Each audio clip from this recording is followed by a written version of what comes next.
and all of that information comes out of the title commitment, okay? Because it's going to list every restriction, every easement, everything that is really, really important to that. So potentially they should do that from the beginning. Yes, they should do that from the beginning.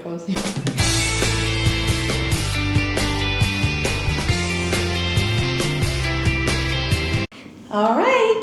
Well, welcome to Breaking Ground Commercial Real Estate Podcast.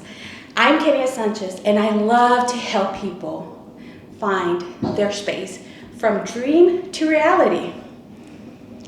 Hello everyone, my name is Thao and I am a commercial real estate agent who help people build generational wealth through real estate investment. Hi, and I'm LaToya Flanagan. I'm also a commercial real estate advisor, and I help entrepreneurs and business people navigate complex commercial transactions. And I'm going to introduce you. I will introduce our special guest. Yes, we're so honored to be here today. Thank you for letting us be here with you. We're with Charlie Kim, who is a seasoned real estate and title attorney with over 30 years of experience. Originally from Kansas City, Missouri, he earned both his undergraduate and law degree from the University of Kansas before moving to Dallas to be with us here. He moved here in 2003 after working in litigation, insurance, and private practice. Charlie found his passion in title insurance. Right. Helping clients navigate complex real estate transactions. In 2024, he co-founded Titan Title and Closing of Texas. A lot of T's going on here, where he continues to take pride in helping people overcome challenges and reach the closing table with confidence. Charlie, thank you so much for having us today. Well, thank you. I really appreciate you guys inviting me, and really, it's a great honor to be here. Thank you. And by the way, your office is so beautiful. As soon as you walk in, it feels great. It smells very welcoming. Yeah. Yes. Thank you. Thank you. As well, it's felt like the client has gone through a journey already, and this is the place, this is the final spot, and we celebrate together here, and all thanks to your team's help. Yeah, thank you. You know, we take the closing process very, very seriously, and even at the closing table, it's someplace where, you know, we want people to feel comfortable, we want them to feel excited, and leave with a sense of great accomplishment. So, you know, we know that the work that we do here is a direct reflection on all the hard work that you guys as advisors and agents do as well. So we're very, very careful about how we close and the manner in we close, and then, you know, we want that to go off flawlessly. So, awesome. Thank you so much. Yeah, thank you. Well, let's get started. We do have one question that we want to clarify. Sure. You know, we use these terms loosely, but can you tell us what the difference between an attorney and a lawyer is? So it's just two different ways to call the lawyer a lawyer. Okay. And so some people like to be called an attorney, some people like to be called a lawyer, but they're essentially the same thing. Yes. Okay, great. That was a question that we had out there, and we wanted to make sure that we used the name correctly, the terms correctly. All right, LaToya, what do you? Yeah, so we're gonna kind of go through the commercial real estate purchase, start to finish. And so the first question is, walk us through a typical journey for a CRE purchase, starting from the letter of intent all the way to closing. Okay, so I think great question, and I think a lot of people, you know, in the real estate world, they don't place enough emphasis on the letter of intent. It is really like the guiding light in every commercial real estate transaction. You know, the contracts are very complex. Right. You know, but if you use the net car contract, it helps a lot. Okay, but still, we have to know as parties, as attorneys, we need to know what goes into that contract. So a lot of times, very seasoned advisors and attorneys, they'll use very, I don't want to say complicated, but I want to say better word is very detailed letter of intent, okay? It tells us who the parties are. It's going to tell us what the purchase price is, and it's going to tell us all the different important terms and conditions of that transaction, you know, before we ever even sign a contract. And, you know, as an attorney who has represented sellers and buyers, you know, I know that the letter of intent is really the heart of the deal, okay? And so that heart, you know, then gets placed into the actual contract, and then that becomes the living, breathing kind of body for the transaction, okay? But it all starts with the letter of intent, which is really important. And you know, sometimes, you know, attorneys get involved in these contract negotiations, get you know, kind of a little bit complicated. But what always helps me when I'm negotiating in a contract is I'll always point back to the letter of intent. And I'll say, look, even though it may not be that letter of intent itself might not be binding, it represents the original intent of the parties. So I can always go back to that, and I can say to the other side, I can say, look, this is what we agreed to in the letter of intent. Okay, and so this is the way it's got to be drafted in the contract. So a good letter of intent is really where everything starts. It's really the heart of the matter. And if I could, it's kind of strange to say it that way, but it really is. It's going to lay out the most important parts of the transaction, and then that's going to get put into the actual contract. Yeah. Does that help? Oh yeah, it helps a lot. Yeah. Good. Okay, and so what stage would you say an attorney or title company get involved in the whole negotiation process? So that's a really great question too. You know, you guys are very seasoned and experienced commercial advisors, and so a lot of times you can, you know, negotiate the forms that are available through NetCar, TREC, Texas Association of Realtors. You know, those are all great forms, and the entire intent of having those organizations is to make it easier, okay, for professionals like you to work in sort of a set format. Right. You know, I did the training to teach the legal 1 and 2, you know, just a few weeks ago, and you know they re-emphasized that's why TREC spends so much time on their forms, and just like these other organizations, they spend so much time on their forms so that it can be a fair environment, okay, for sellers and buyers to work and to negotiate, okay? So my answer to your question then is going to be, it depends on how comfortable you feel in that contract or in that setting. You know, so there can be, so I'm working on a deal right now where a buyer is purchasing a $22 million piece of property. It's got 10 tenants. You know, there's some easement issues, there's some zoning issues. So some of those things you may not feel comfortable with. Right. So I would say as soon as you get to a point in that negotiation or in that deal where you may not feel comfortable, you may want to contact a real estate attorney to help you kind of put everything in place. Yeah. So if you have a client, how would you recommend us as advisors tell them that they need an attorney? Like, is there, you know, because some people just don't want to spend the money, or that's right. Yeah. You know, that kind of thing. I don't know how much you charge, but yeah. How would you recommend that we kind of focus them towards that? Well, I mean, that's always a very delicate question, and I think, you know, the more experienced that you are, the more you can help guide your client through the process. I would say at any point in time when there has to be a negotiation or a change in the actual contract form itself, that's when I would say you need an attorney involved. Okay. And I would just say, look, these are forms that are designed to specifically help, you know, the seller and buyer. These are all agreed upon, reviewed by lawyers, and approved by lawyers. But if we're going to make changes to this document, then we need to have a lawyer do that. Yeah. Okay. And we're going to suggest that to best protect you, because, you know, these are very important parts of the real estate contract, and really important parts of the real estate process. Okay.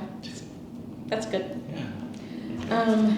In the purchase contract, what do you think are clauses that every buyer should read before they sign? every buyer should really understand the entire contract. The entire country. Yes, I mean, I know that's maybe not the answer that you wanted, but I believe every part of it is very, very important. Whether or not it's an understanding of what that seller is representing, okay, to the buyer. Right. There's a lot of times, when I'm working on the seller side, I'm going to have a really, really big clause in the middle of the contract that says, buyer understands that the buyer is buying this property as is, whereas with all faults, so that buyer can't later come back and say, well, seller, you knew I was going to use this property as a restaurant, but there's the sewage issue or this neighbor issue that plays loud music from 6 to 10 and things like that, and you didn't let me know that these and disclose that these were going to be problems. Okay, so the buyer needs to understand what these clauses in these important contracts mean. Okay, another one will be probably reviewing. I know that a lot of the commercial forms allow parties to review tax records or property, environmental records and things like that. So, the buyer needs to understand, number one, well, what is the seller telling me? Okay, what is the seller going to show me? Okay, and then they have to understand what they do with that information. Okay, and timelines too. Timelines are very, very critical in those contracts. Those feasibility periods, those inspection periods. Those are hard dates in every contract. And if you miss those dates by even one day, that can be fatal. Yeah. And there is a clause in those contracts too that says time is of the essence. Okay, so legally what that means is if there's a deadline in that contract, time is of the essence, and the parties cannot miss that deadline. Okay. Good information. Good. So you have mentioned about the standard forms with not car and truck. Have you, I'm sure you did, work with some clients that say, no, I don't want those forms. Those are just 2 pieces of paper. I want 20 pages of paper. Yeah. Have you created their based on their needs and they wants and have created an own contract? Yes, but in my experience, the net car contract is excellent. The tar commercial contract is excellent. But sometimes it doesn't fit every situation, the way that it needs to be. And I've seen some lawyers that'll use those forms and then they'll do an addendum, which is like 4 or 5 pages, that's going to sort of elaborate on some of the issues that are discussed, in those forms. I think where I see more of that is going to be,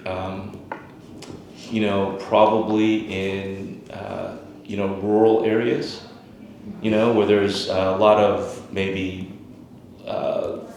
land issues involved, mineral rights issues involved, sometimes complicated, situations like that. But overall, I think the standard forms are excellent to use. What are the top due diligence items every buyer should check before closing? Due diligence? I think the title commitment is critically important. Okay, that's going to tell you everything that you need to know about the real estate transaction, about the property itself. Okay, it's going to tell you what all the if there are easements involved. I'll give you another example. Representing a buyer in they're buying some property in a shopping mall area. Okay, a big shopping mall area, and there's about 7 or 8 stores. A couple of those stores are restaurants. Okay, but the buyer wants to know, hey, can I have 3 or 4 restaurants in that in the land that I'm buying? It's a $7 million transaction. Okay, so I looked at one of the deed restrictions, okay, in one of the granting deeds, and so they've got a big furniture store right here. Okay, they've got a number of different restaurants. Okay, one of the deed restrictions was you cannot operate a store on your property that sells furniture as its primary business. The reason why they have that is to protect that big chain furniture store that's right next door, okay? Also, one of the deeds that I reviewed specifically said prohibited use, a restaurant. Oh, no. Okay, so what makes this super complicated is that, number one, the commercial agent on the seller side had no idea that restriction was there. Okay, so now we're working through, well, what are we gonna do? Now, we've got this deed restriction that said there's not supposed to be any restaurants, but the seller's already has 2 restaurants on the property. So if you can imagine, that leads to some complications, in the transaction. It can be fatal for the buyer, depending on how we negotiate that information from here on out. Can we get the seller to get that prohibition, removed, waived, terminated? So those make most, and all of that information comes out of the title commitment. Okay, because it's going to list every restriction, every easement, everything that is really, really important to So that. potentially they should do that from the beginning. Yes, they should do that from the beginning. Closing. Well, they'll have to. And my advice to you guys too is you need to. I would make sure that you understand, okay, what that title commitment says and what those restrictions say too. If your client has a really, really specific use for that property, that's when it becomes important to understand, what restrictions exist in the title commitment. So when you say the seller had to remove or have that waived, who do they talk to? So you look at who created that deed restriction. It's going to be a grantor and a grantee, or in this case, it was the seller and the buyer. Okay, you'll have to go back to that seller. Okay, and if you can't contact that seller to get that restriction removed, then that could be a big problem. Even with the seller having the restaurant right now, it could be harmful to him as well because It could be. It's very delicate. It can be a very delicate situation. Would it be the seller before him? Before that seller or that owner? Yeah. So Okay. So it really depends. It depends. Yeah. So in my scenario, I haven't done enough research yet to know exactly how many transactions back. Right. But the mall is relatively new. It's not a super old mall. Okay. So that's good. yeah. So we should be able to locate whoever that party is. Yeah. Interesting. Okay. Yeah. What's the most issue that derails a purchase during due diligence?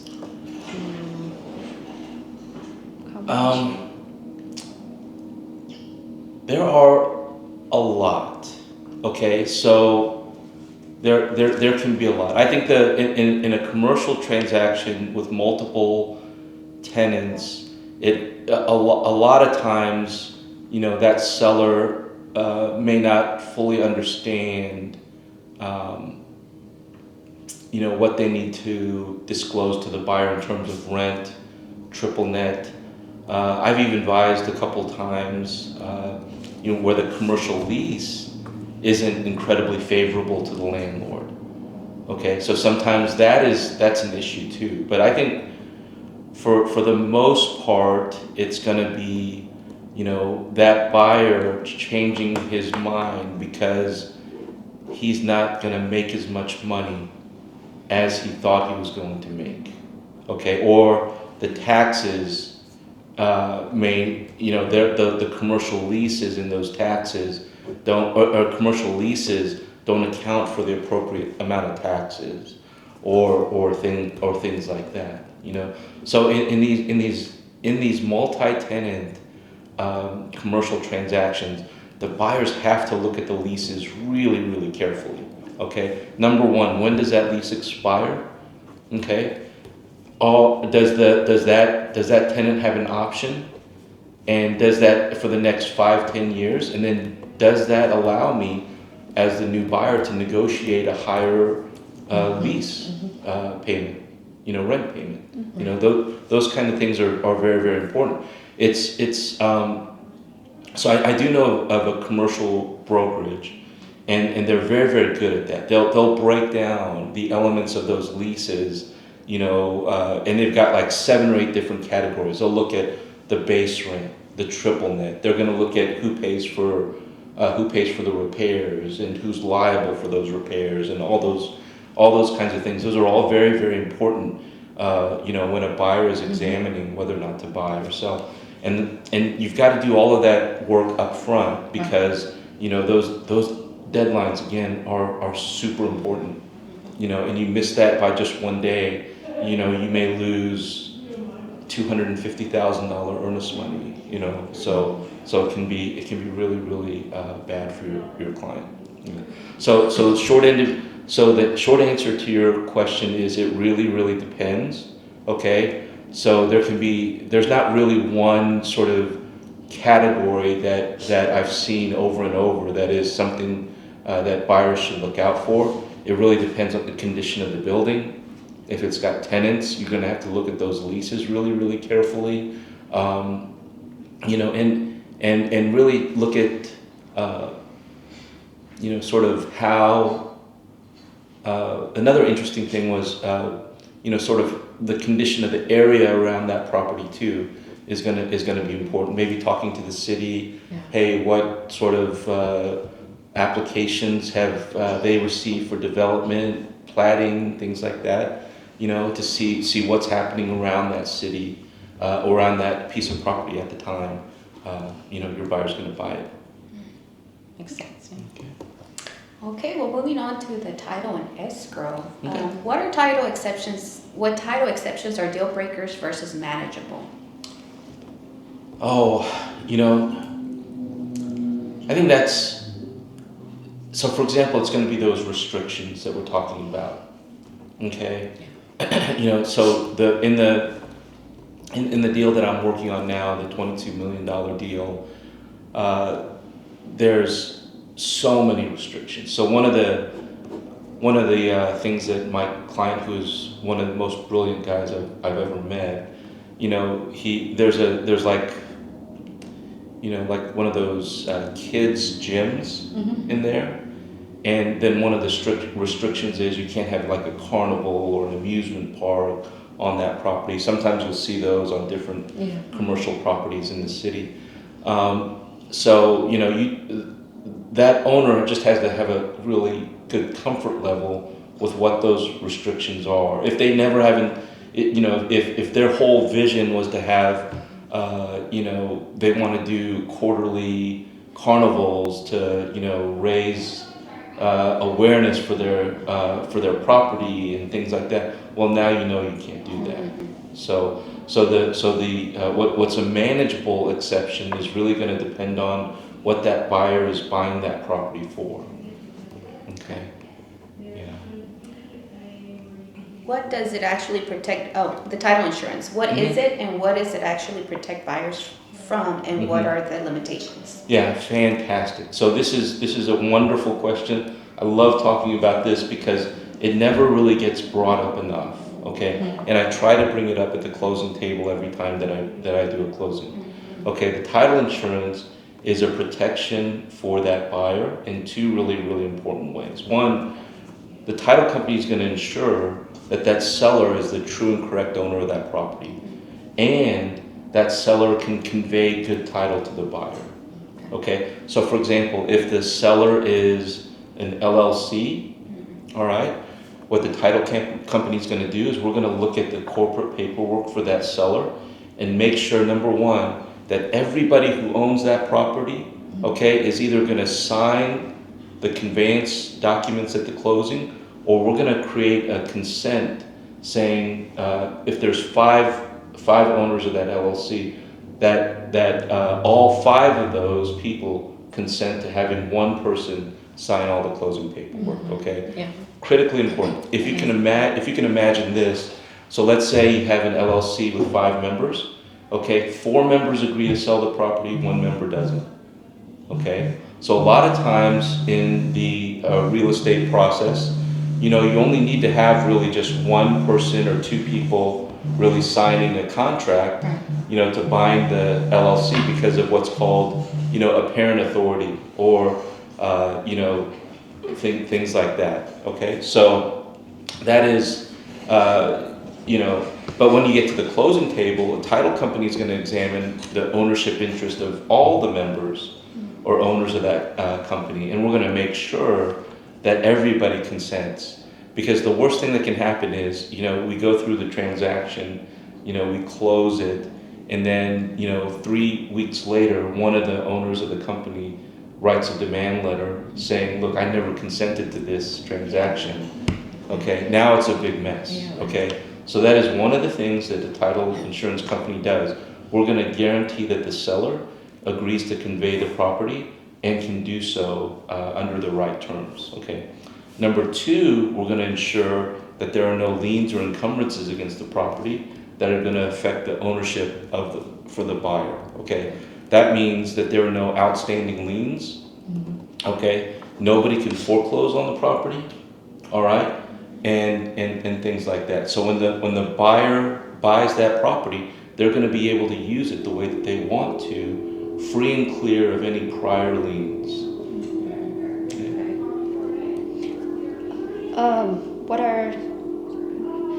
Can you share a story where the deal almost fell apart? Where the deal almost fell apart.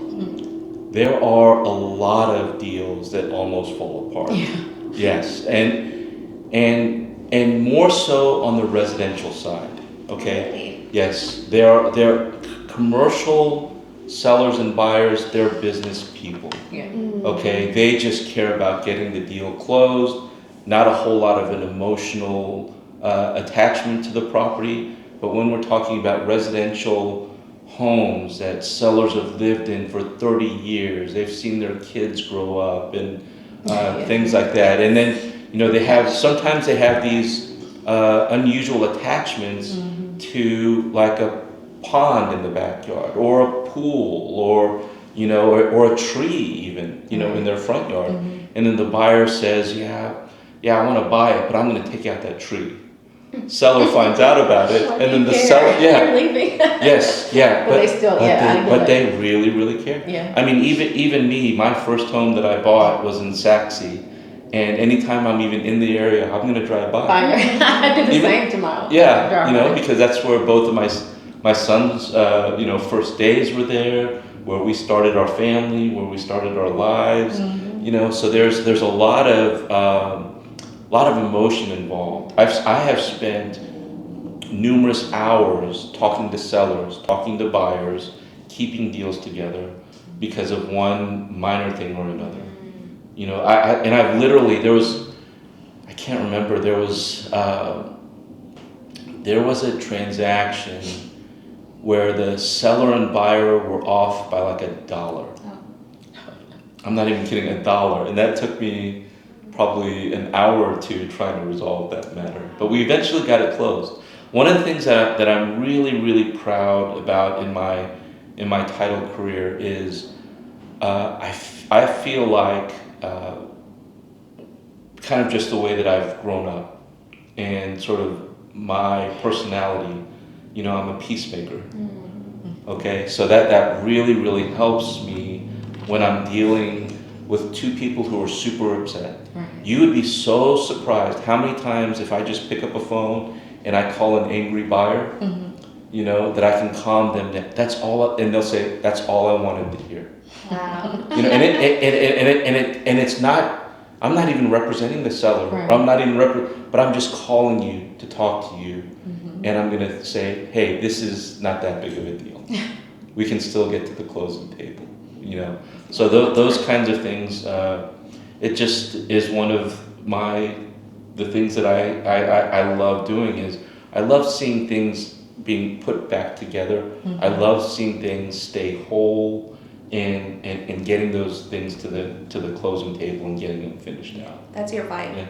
Your vibe is like so easygoing. Yeah. That's good. That's great. Yeah. So you step up if somebody's having an issue. You're like, Yeah. I'll help with that piece. I'm always heavily involved in all of the real estate closings That's so and the great. transactions. Yeah, I mean they're really, really important to me. And you can we do so many transactions. It's really easy to become numb. We're like, oh come on, we got this deal, we got that deal. I've done this 60 or 70 times. But for that buyer and seller, that's the most important deal in their life. You know, so we try to be super sensitive to that, you know, every time that we close. And hey, if I've got to pick up a phone, you know, on a Friday at 7:00 at night to keep a deal together for Monday morning, I'm going to do that. You know? That's great. So, yeah, it's that important. makes us feel supported already. It does. Yeah. Great. Okay, so what's if you could give one piece of advice to someone buying their first commercial real estate property, what would it be?